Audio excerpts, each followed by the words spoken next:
Hello everybody, and welcome back to the channel.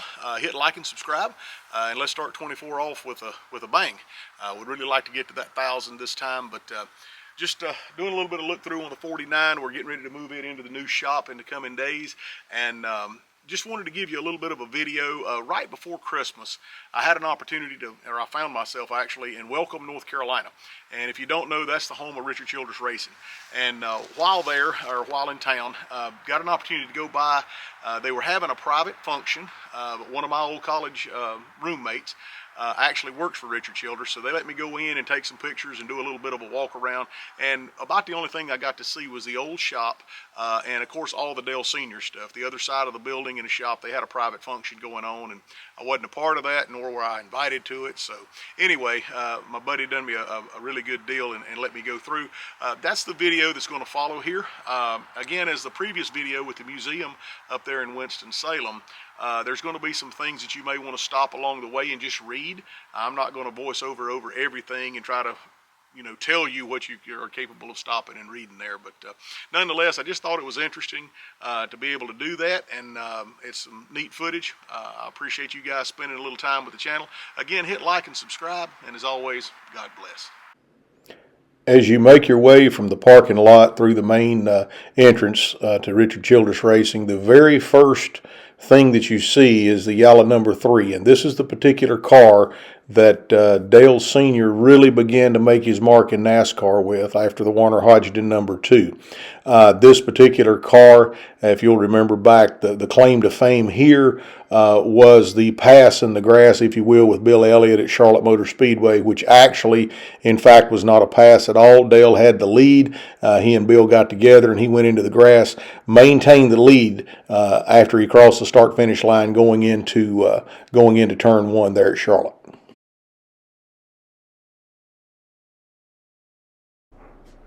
This particular car is a car that Richard Childress campaigned, and I think it was actually the first car he had competitively at the Bowman Gray Stadium there in Winston-Salem. And if memory serves me correctly, this car was actually found and restored by Ray Evernham and was in his collection. And contact was made between he and Richard, and a deal was made to where it could be returned back to Richard Childress, back to Welcome, North Carolina, and more importantly, back home.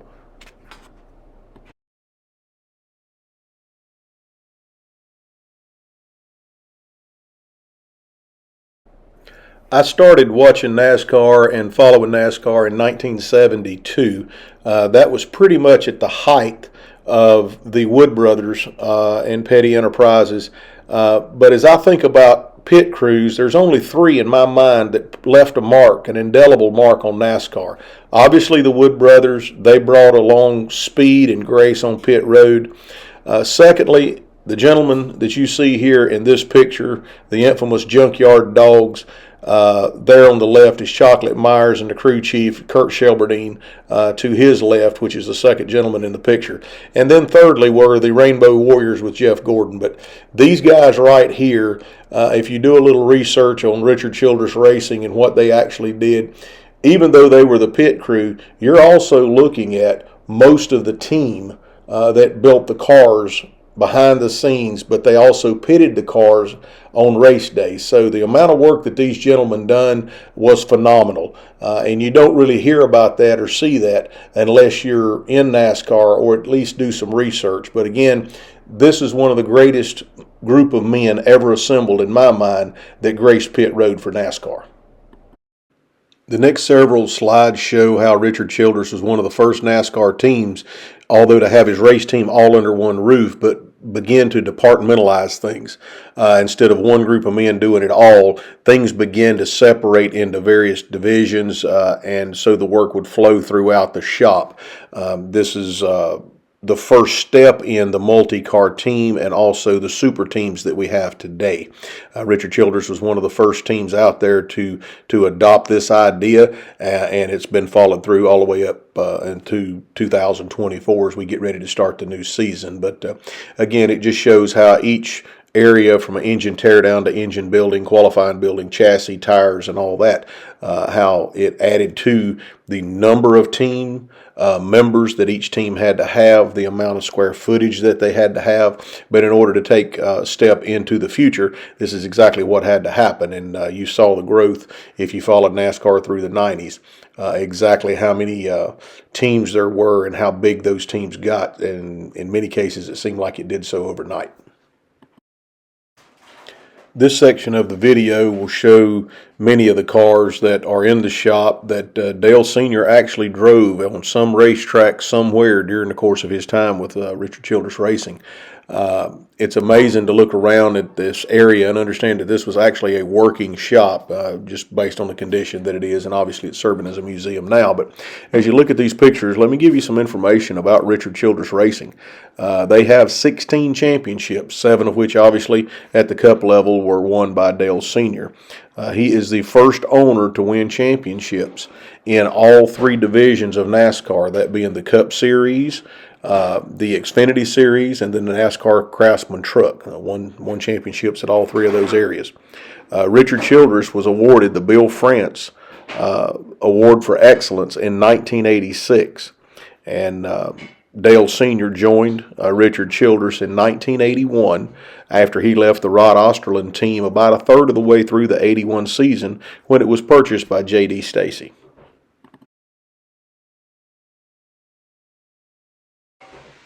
As NASCAR moved more in the late 90s to run the road courses, many of which they hadn't run in many years or at all, they had to have a tire that would allow them to run in the rain. And this is a representation here in the difference between the dry asphalt tire on the right and the Eagle One rain tire that is currently being used in NASCAR.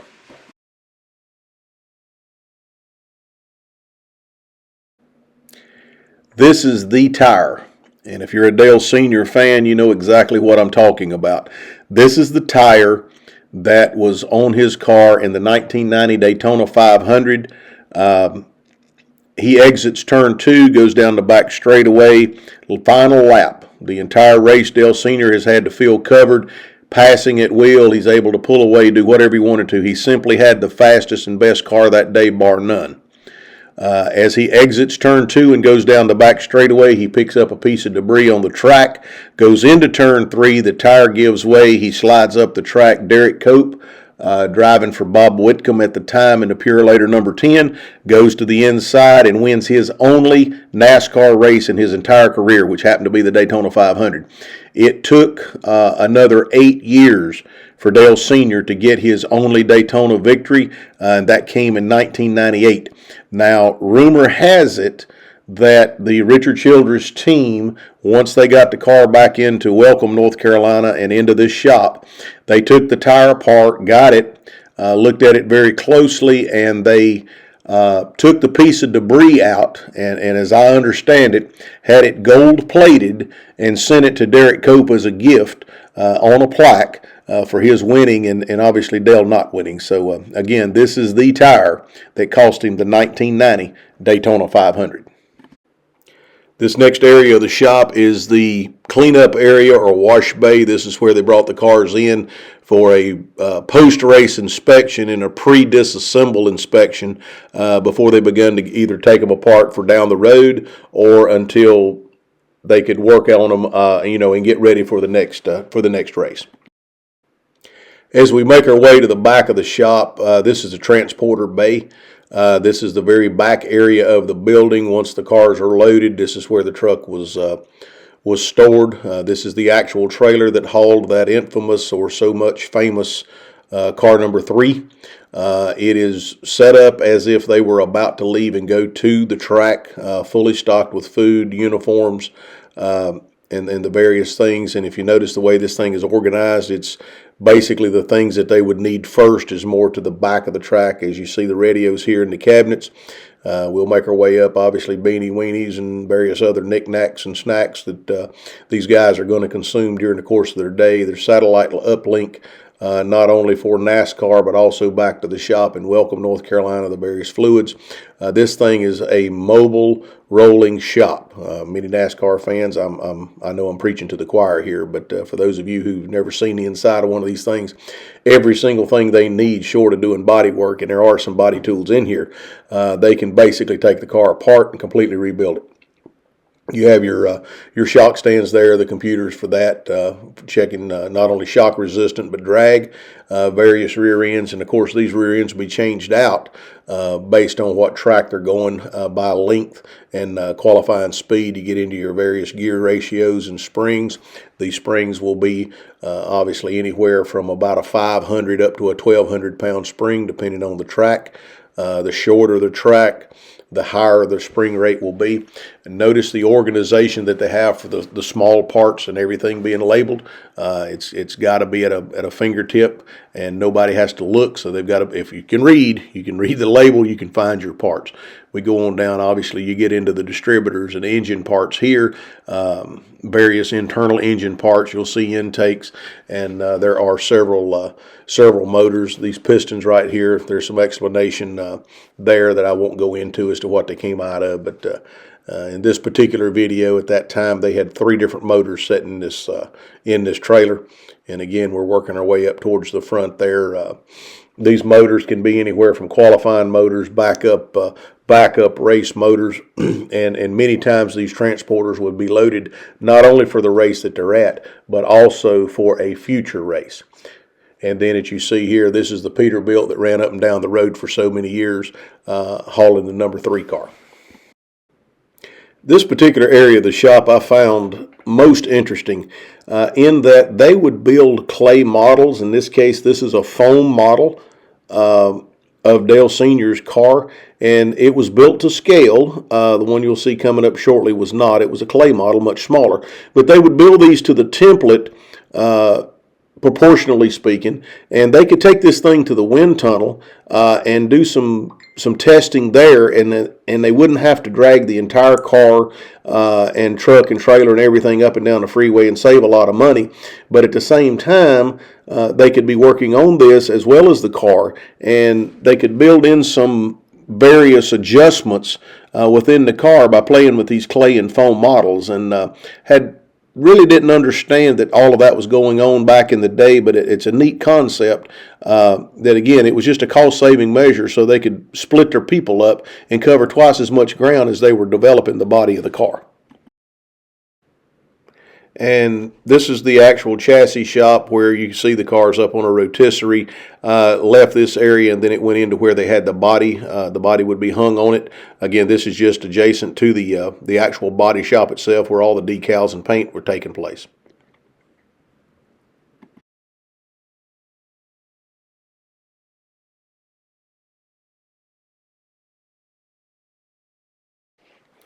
This is the 1998 Chevrolet Monte Carlo that Dale Sr. finally got his Daytona championship with.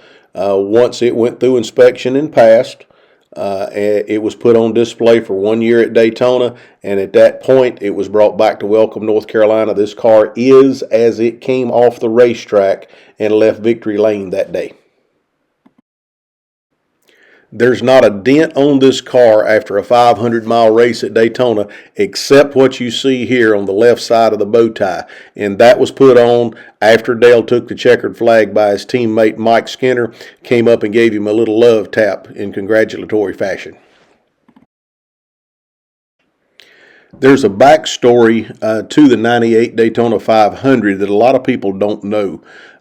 They made an engine swap from qualifying to their main race engine, and Larry McReynolds was a nervous wreck. Larry McReynolds being Dale Earnhardt's crew chief for that race, and he was a lot of stuff going on, and Larry did not know where Dale was just prior to the race. It was time for him to be at the car, and he wasn't, and so he had team members out trying to find Dale Sr.